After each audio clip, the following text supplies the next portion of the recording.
Hello everyone and welcome back to another episode of Franchise Spotlight. Today it's going to be a little bit different. We obviously just finished the whole James Bond franchise, which honestly took a lot longer than it should have. Mostly that's just because of me and my scheduling that was going on at the time. But alas, it is over. It is done. So what I wanted to do is I wanted to kind of rank my favorite actors who portrayed James Bond, as well as rank the movies in order, starting from 24 all the way to 1. So let's go ahead and get this rolling.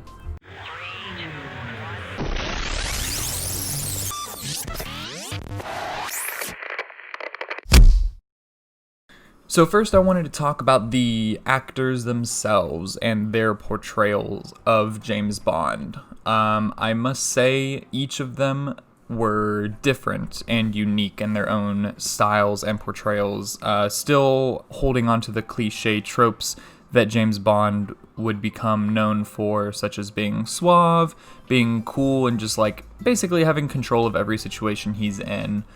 He's very witty, always has one-liners ready to go, and is very flirtatious, which some cases it works, sometimes it doesn't.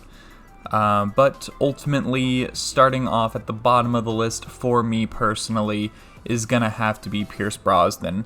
I know that this could be seen as controversial, especially since a lot of people in my age group, or maybe a little bit older than me, grew up with Pierce Brosnan and hold his movies near and dear to their hearts, which is completely fine.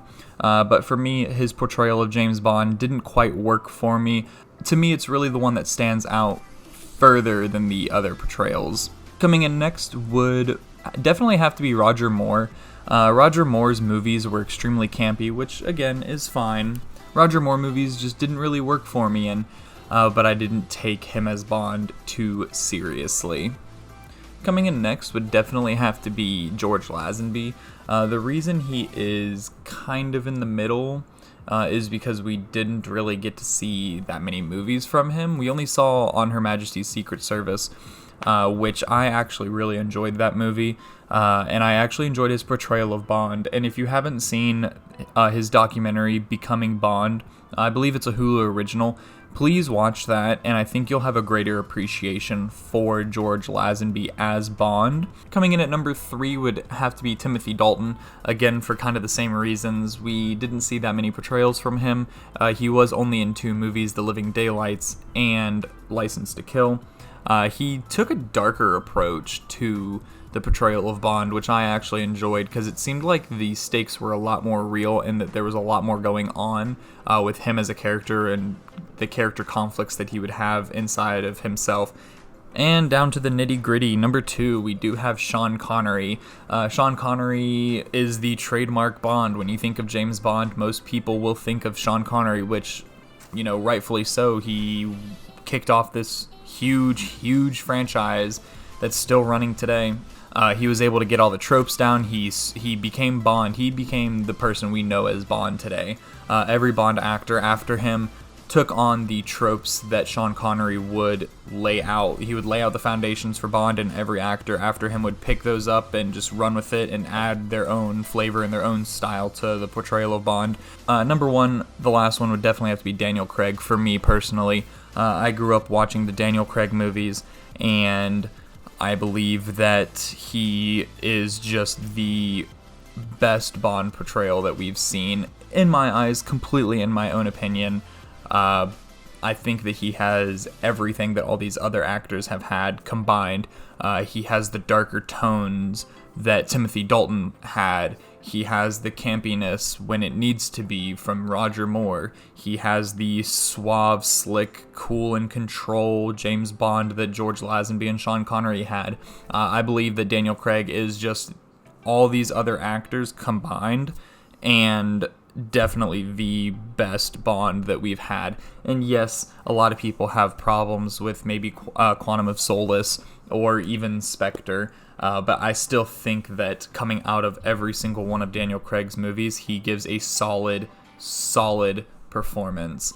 He's very consistent with his character, whereas like Sean Connery has some moments where in his movies they dip down and it seems like that it doesn't fit the movie and his portrayal doesn't fit, whereas Daniel Craig is consistent in every single movie that he's been in, and that's something that I've thoroughly enjoyed watching this whole franchise through. Daniel Craig definitely sticks out as the best Bond in my opinion. So now to just kind of rank the movies in order, I would like to thank everyone who has stuck around from the very beginning of Franchise Spotlight. Like I said, it has been a long journey, so I thank everyone who has been along for the journey. But coming in at number 24 is definitely going to be Die Another Day. This movie is just extremely bad, to put it in layman's terms. I honestly couldn't really find any redeeming quality to put this up any higher. I just don't think that this is a very good movie. It's just outlandish and ridiculous and definitely not fun. So coming in at number 23 would be Sean Connery's You Only Live Twice. This movie just feels like it's just extremely formulaic, and yes, you could say that about a lot of these other movies, but this movie just feels like it's being forced, especially with Bond being suave. And unfortunately, there is a horrendous, extremely offensive yellow face scene where Sean Connery dresses up as an Asian, and I can definitely say that does not age well, and honestly is just extremely offensive. And I don't know why they thought that that was a good idea to put in the movie. I just think that this movie misses all the marks to be a James Bond movie. Coming in at number 22, we do have Tomorrow Never Dies, which I believe is the third installment for the Pierce Brosnan franchise, or the Pierce Brosnan films, rather. Like I said when I was ranking the Bond actors, Pierce Brosnan really doesn't do it for me as Bond, and neither do his movies. I think his movies are extremely dated, with the 90s feel and the 90s nostalgic, if you will, and I just don't really have fun watching his movies. Number 21, we do have Diamonds Are Forever, another Sean Connery movie that feels extremely formulaic. It feels like some scenes are forced. It just feels like that they are desperately trying to find that Bond formula that they once had in previous Bond films that were successful, and unfortunately this one just doesn't hit the marks that it needs to. Number 20, we do have Moonraker. This movie is outlandish. They go to space. It has Jaws. It's cool. So 19 through 15, I'm just going to quickly go through because they don't have anything that's fantastic about them to rank them higher, and they don't have anything negative about them that is worth talking about in this segment that I have not covered in a previous episode for that specific movie. So 19, we do have The World Is Not Enough. 18, For Your Eyes Only. 17, Quantum of Solace. 16, The Man with the Golden Gun, and 15, Octopussy. So now that we're starting to get into some of the better movies, 14, we do have the first Timothy Dalton movie in The Living Daylights.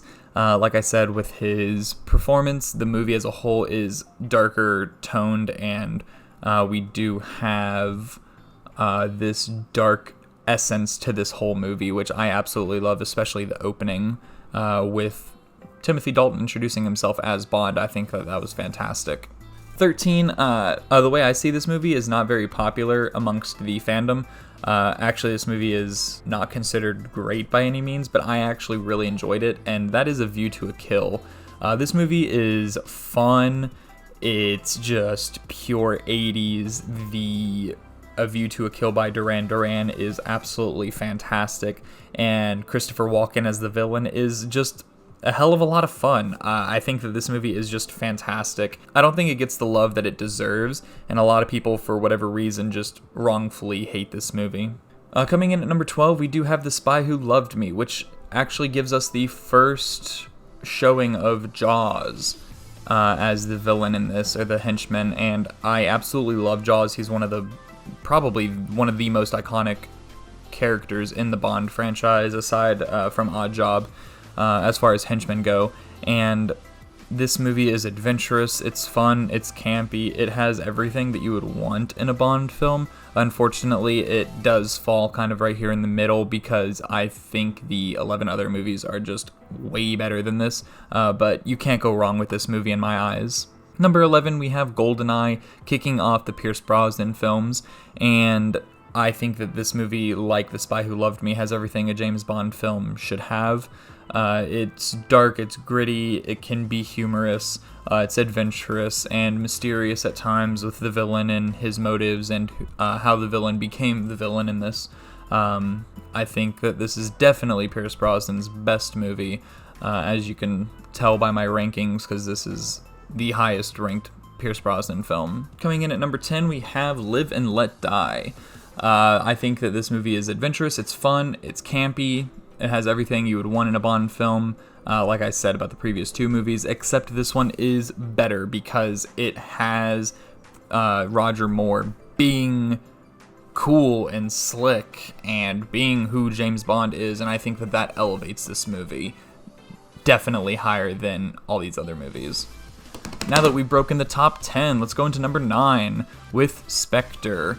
I know a lot of people don't really like this movie because it is the return of the infamous Spectre. It's the return of the infamous Blofeld, which let a lot of people down upon release, but upon rewatch, I can say that this movie definitely holds up, especially with the opening tracking shot.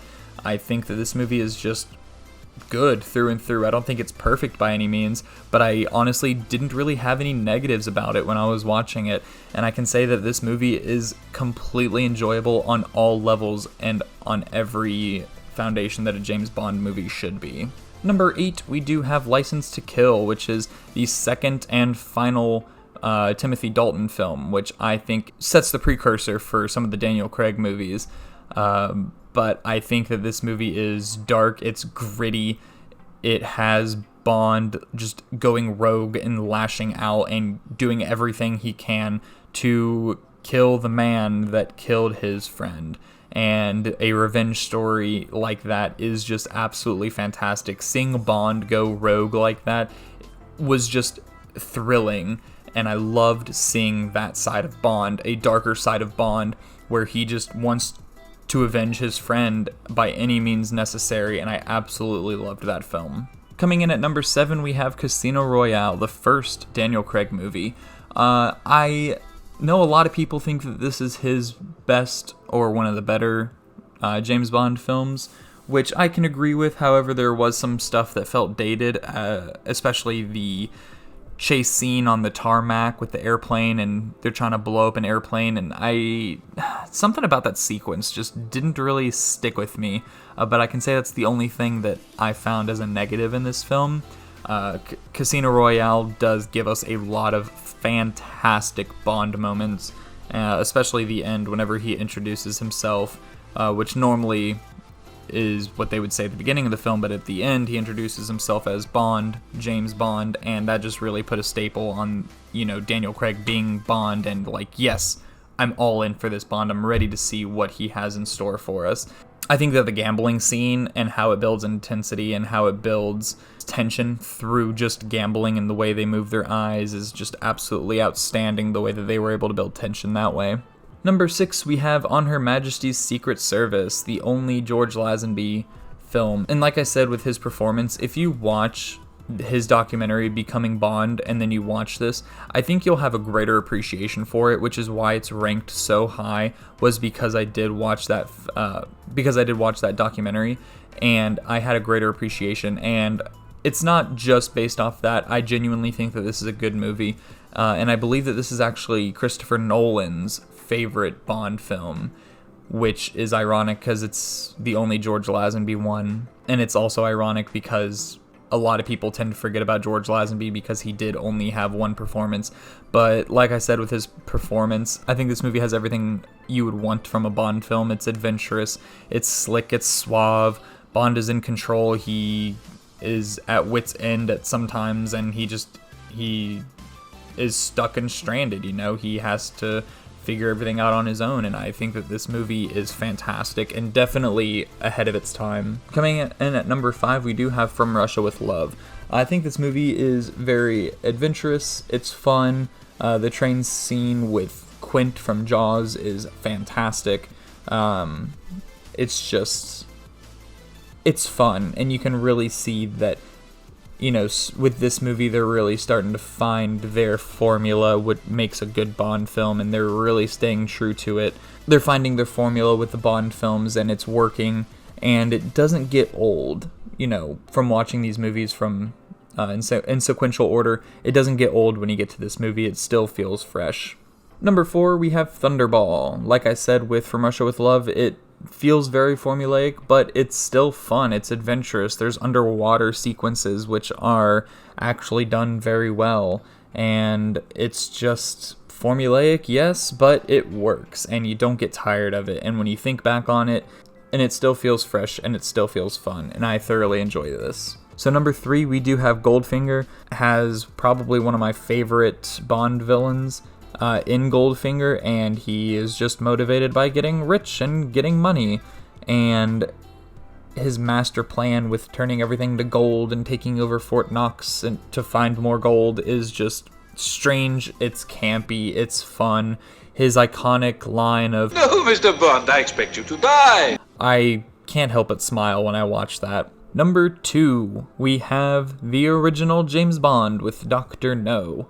This movie is, well, it's James Bond through and through. This movie laid down all the foundations to being what a Bond film is, and as well as Sean Connery laying down all the foundations of who Bond is. I think this is probably the most iconic one, with the villain of Dr. No, and it's just so good. It is way ahead of its time. It's fantastic, and it lays down the foundations for what a Bond film is, and I thoroughly appreciated this. And I don't feel like it's dated at all, which, you know, is strange because it came out in 1962, and yes, while some of the green screen work may not be fantastic, it still feels like it holds up compared to a lot of these other films. It's time for the moment you've been waiting for.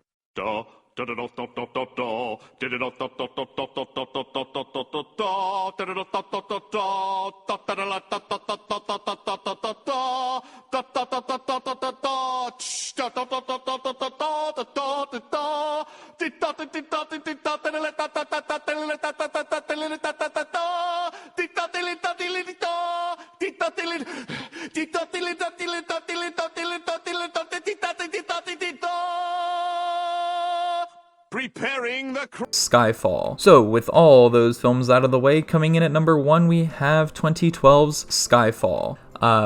Funny enough, when I think about this movie, I think it is genuinely good enough to be a Best Picture contender. I think this movie stands out miles ahead of all the other films. It has some of the License to Kill where James Bond is, you know, at his end and he's trying his best to stay ahead, with Silva being the bad guy and Silva being ahead of the game the whole time, and, you know, Bond is really struggling to try to win and get over Silva, but Silva really puts Bond to his wit's end, and he is struggling to win, and he doesn't actually get ahead until the end of the film, which is the beginning of the third act. And this movie doesn't feel formulaic. This movie feels extremely fresh, especially coming off Quantum of Solace and Skyfall being the next film.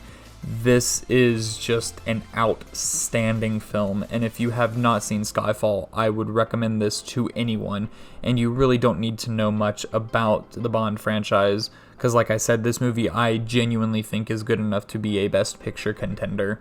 Just everything about this, from the directing, to the acting, to the cinematography, to the score, to the original song by Adele, I think that this movie is miles better than all these other films. But that's going to wrap up all my thoughts on the Bond actors, their portrayals, and their Bond films ranked in order. But thanks everyone for watching this, and we'll see you on the next franchise. Bye-bye.